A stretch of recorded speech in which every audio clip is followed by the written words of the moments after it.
সমীর, রাখাল বালক আর বাঘের গল্পটা কি তুমি কখনো পড়েছো? হ্যাঁ স্যার, পড়েছি।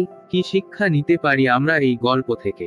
যতদিন আমরা মিথ্যা কথা বলবো ততদিন মানুষ আমাদের সাথে থাকবে, কিন্তু যেদিন থেকে সত্য কথা বলা শুরু করব, কোনো লোক আমাদের ধারে কাছে আসবে না। তা যা বলেছো।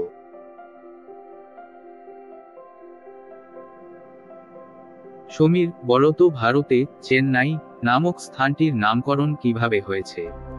স্যার, ওইখানকার মানুষে অধিকাংশ লুঙ্গি পরে, আর লুঙ্গিতে তো কোনো চেন নাই, তাই ওখানকার নাম হয়েছে চেন্নাই।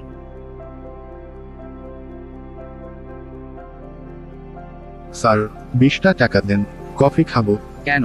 কফি তো 10 টাকা কাপ। স্যার, সাথে গার্লফ্রেন্ড আছে তো, তাই। ভিক্ষুক হয়েও গার্লফ্রেন্ড বানিয়েছো? জি না স্যার, গার্লফ্রেন্ডই বরং আমাকে ভিক্ষুক বানিয়েছে।